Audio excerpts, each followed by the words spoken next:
Hari itu ada seorang gadis dengan pakaian berdebu masuk ke sebuah restoran. Ketika pelanggan di sekitarnya melihat ini, mereka mulai mendiskusikan segala macam hal.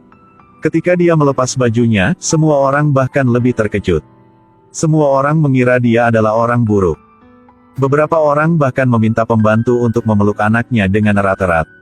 Saat semua orang ketakutan, seorang gadis bernama Yunhee berdiri.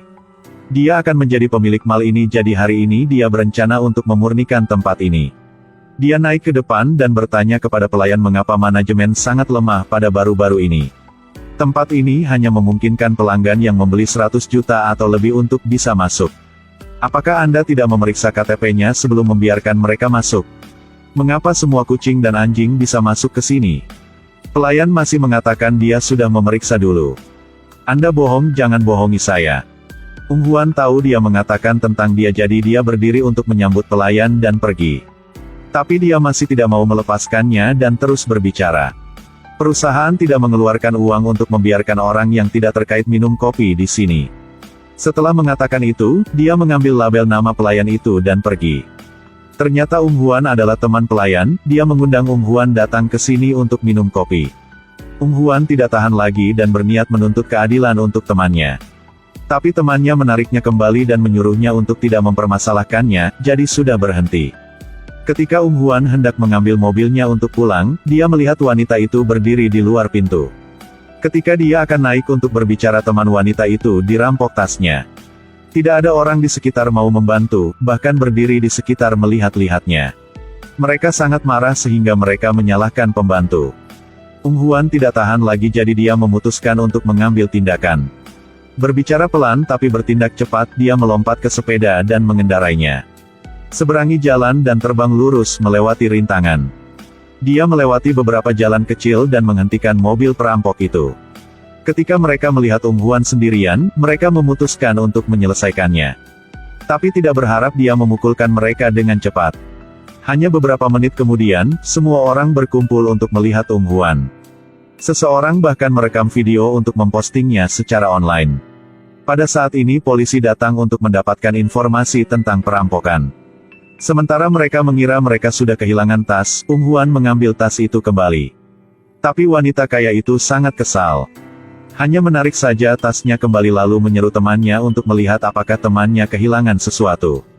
Benar-benar berkelebihan, orang itu baik hati untuk membawa pulang tas untuk mereka.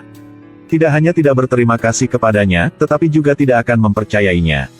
Huan juga sangat kesal, saya membantu temannya mendapatkan tas. Saya juga tidak perlu kata berterima kasih dari Anda, tetapi setidaknya kembalikan label nama teman saya. Dalam tong sampah di dekat pintu. Kali ini Huan benar-benar marah, mengambil kerahnya dan berkata, saya masih mencoba untuk menahan, tetapi sekarang saya benar-benar ingin meninju Anda. Lalu meminta dia untuk mengambil label nama. Dia menemukan Huan sulit untuk dimainkan, jadi dia memiliki sikap yang lebih tidak bermoral. Saya akan segera mengambilnya. Apakah akan selesai jika dia mengatakannya lebih cepat? Polisi yang berdiri di sana hanya menggelengkan kepalanya dan mengatakan itu sepadan. Huan menyeretnya ke dalam dan meminta dia mengambil sampahnya. Huan mendesaknya untuk segera mengobrak-abrik tong sampah, tapi bagaimana bisa orang seperti dia melakukan itu? Jadi dia mengeluarkan label nama dari sakunya. Cepatlah, saya punya pekerjaan yang harus dilakukan. Huan tidak bisa menerima wanita ini lagi. Jadi memutuskan untuk membuatnya kurang kejam. Lalu dia memasukkan kantong sampah ke dalam tasnya. Lalu mengatakan tas Anda benar-benar adalah kantong sampah. Setelah mengatakan itu, dia berbalik dan pergi. Sejak Chae-kyung bertemu Huan, dia benar-benar jatuh cinta padanya. Sekarang sepanjang waktu dalam kepalanya hanya ada citranya. Dia memikir dia sudah gila, mencoba segala cara untuk melupakan. Tapi citranya seperti terukir dalam otaknya. Jika sudah tidak bisa melupakannya, jadi harus menemukannya. Dia meminta pacar sepupunya untuk menghubungi Huan. Setelah cemas beberapa saat, dia mencoba untuk menelepon. Tapi setelah Huan mendengar suaranya, dia mematikannya. Chae-kyung tidak pernah diperlakukan seperti ini oleh orang lain. Dia langsung terstimulasi oleh agresivitasnya, jadi dia segera meluncur ke tempat kerja Huan. Ada antrian panjang di sini, ternyata hari ini mereka merekrut aktor baru. Dia berdiri di luar memandangi gadis yang dia merindukan. Setiap gerakan atau senyumnya memikatnya. Karena ingin bertemu Huan, akhirnya dia mencoba mengantri selama 3 jam. Akhirnya juga gilirannya. Ketika pewawancara bertanya tentang informasi dan keahlian pribadinya, Chai Kyung mengatakan dia memiliki bakat untuk menghasilkan uang. Jadi, selain menghasilkan uang, apakah Anda punya hobi lain? Suka menghabiskan uang? Baiklah, bagus, lewat ya.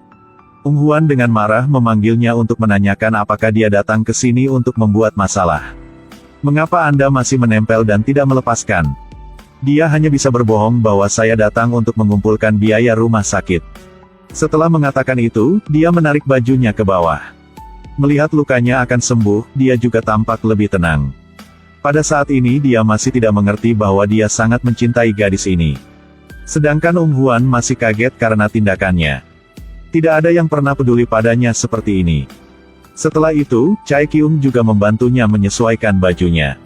Sedangkan dia hanya berdiri di sana dan melihat punggungnya. Rasa hangat dalam hatinya. Ketika Chai Kyung pulang ke rumah, dia pergi kencan buta atas permintaan ibunya.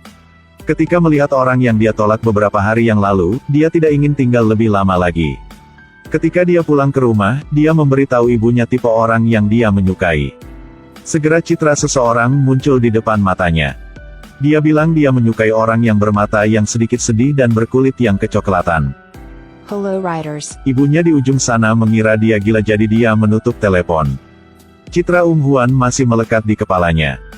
Keesokan harinya sebelum latihan, Huan melihat lukanya dan memikirkan Chai Kyung. Ketika berlatih dia juga selalu memikirkannya. Karena tidak memperhatikan jadi sayangnya dia dijatuhkan oleh sutradara. Setelah itu, dia dimarahi sebentar dan membiarkannya tinggal di sini untuk melatih dengan orang baru. Di sisi ini, Chai Kyung baru saja memecat seorang pelayan maka dia menerima telepon untuk menjemput Huan. Dia berdiri di atas dan mendengarkan Huan memperkenalkan profesi akrobat. Semua orang tahu bahwa inilah profesi khusus yang miskin dan tidak terkenal. Ada orang yang bilang kita hanya pengganti atau aktor sementara. Tapi tidak peduli apa setiap orang harus memiliki cinta untuk pekerjaan mereka. Chai Kyung mendengarkan Huan sangat mencintai pekerjaannya jadi dia berbisik kagum. Kemudian semua orang pergi ke lapangan sepak bola untuk berlatih bersama. Chai Kyung berdiri di sini seperti anak domba yang baru lahir, berjuang selamanya tapi tetap tidak bisa menyentuh bola. Lalu dia masuk ke dalam rumah pelatihan. Karena dia ingin kesempatan berduaan dengan Huan, dia menggunakan kekuatan supernya. Tapi ketika Huan pergi keluar dia melihat semua orang pergi. Dia sangat marah dan menjatuhkan Chai Kyung. Gadis akrobat ini mencoba menahan rasa sakitnya. Dia merekam berkali-kali tapi pada akhirnya masih dimarahi oleh sutradara. Hanya ada 10 menit lagi sampai waktu habis. Tetapi asisten itu berlari ke arah sutradara dan memberitahunya bahwa pemilik pusat mengatakan untuk menembak dengan bebas. Merekam sampai berapa jam juga baik. Pada saat ini Chai Kyung tiba-tiba muncul. Dia naik ke depan Huan di depan banyak orang. Sutradara melihatnya dan berlari untuk memblokir di depannya. Melihat wajah sutradara, Chai Kyung menarik tangan Huan dan menyuruhnya untuk tidak meninggikan suaranya di masa depan. Sekaligus berdiri di tengahnya mengumumkan bahwa dia adalah penggemar Huan. Di mata saya dia adalah Kim Tae-hee, Song Ye-in. Saya penggemar paling setia Huan. Semua orang terkejut ketika mereka mendengarnya. Setelah mengumumkan, dia mengundang mereka untuk makan malam. Memang pria dengan kekuatan super paling menarik. Dia berjalan ke arah Huan dan menariknya keluar untuk membuat banyak orang cemburu. Dia menyeret Huan ke ruangan lain untuk makan malam bersama. Melihat meja yang penuh dengan makanan mahal. Meski malu, Huan masih harus duduk. Tapi romansa Chai Kyung sepertinya tidak cocok dengan Huan. Seseorang seperti dia tampaknya tidak cocok untuk situasi seperti ini. Dia menemukan kehidupan mewahnya benar-benar berbeda dari miliknya. Dia juga mengerti seberapa besar jarak antara keduanya. Dia memperingatkannya untuk tidak mengikutinya lagi. Lalu berdiri dan keluar. Dia melihat sisa makanan di atas meja dan itulah benar-benar kehidupannya. Chai Kyung merampok sumpit dan tidak mengerti kenapa dia harus melakukannya. Tidak bisakah anggur dan steak sama dengan hidangan ini? Sedangkan dia mengatakan kepadanya bahwa ini lebih cocok untuknya. Kemudian dia mengeluarkan semua uangnya untuk memutuskan bangkit hubungan dengannya dan pergi. Niat baik Chai Kyung ditolak lagi. Dia hanya berharapnya tidak mengatakan permintaan maaf yang penuh kebencian itu lagi. Tapi terhadap Huan, Chai Kyung seperti orang yang hidup di cerita dongeng. Terhadap orang seperti dia, tidak apa-apa untuk meminta maaf 1000 kali sehari. Sekarang kemunculan Chai Kyung membuat orang bilang dia punya pria besar di belakangnya. Bersiap menjadi selebriti. Jadi dongengmu adalah makan malam dalam penerangan lilin, tapi aku bukan seorang putri. Bisakah Chai Kyung benar-benar membuat Huan jatuh cinta dengannya? Dia baru saja kembali ke kru sutradara benar-benar mengubah sikapnya. Bertanyakan dengan hati-hati apakah dia benar-benar sembuh. Bahkan aktris yang selalu memandang rendah dirinya kini berinisiatif untuk memulai percakapan. Tapi kontak mereka terlihat oleh Sung Jung. Dia merasa seperti Huan akan dibawa oleh orang ini. Jadi dia pergi ke Chai Kyung ketika dia mabuk dan mengatakan bahwa keduanya tidak berasal dari dunia yang sama. Huan adalah orang yang mampu, dia ingin memiliki karir yang sukses. Semua yang dia melakukan sekarang akan merusak keinginannya dalam masa depan. Saya bisa membantunya sukses lebih cepat jika Anda tidak merusaknya di tengah jalan. Perang antara dua pria dimulai secara resmi. Keesokan harinya Chai Kyung muncul di depan Huan lagi. Dia memperingatkannya untuk tidak muncul di depannya lagi. Dia mengeluarkan tagihan rumah sakit dan mengatakan kepadanya bahwa dia datang untuk mengumpulkan uang. Dan mengatakan kemarin dia masih belum membayar cukup uang. Tapi sekarang dia tidak punya banyak uang seperti itu. Dia sangat marah jadi memberinya 2000 dan kemudian menyuruhnya dia akan membayar semuanya lalu. Tapi Chai Kyung berkata dia sangat sibuk sekarang sehingga dia membutuhkan uang, membuatnya sangat marah sehingga dia pergi. Pada saat ini, dia melihat banyak foto Huan di lemari, jadi dia mengeluarkan HP-nya dan mengambil foto.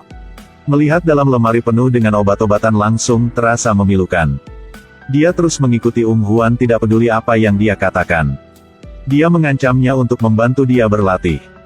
Dia tidak mau, tetapi masih harus duduk agar dia bisa berlatih. Ini telah menutup jarak antara keduanya. Keintimannya yang tiba-tiba membuatnya sedikit terpana.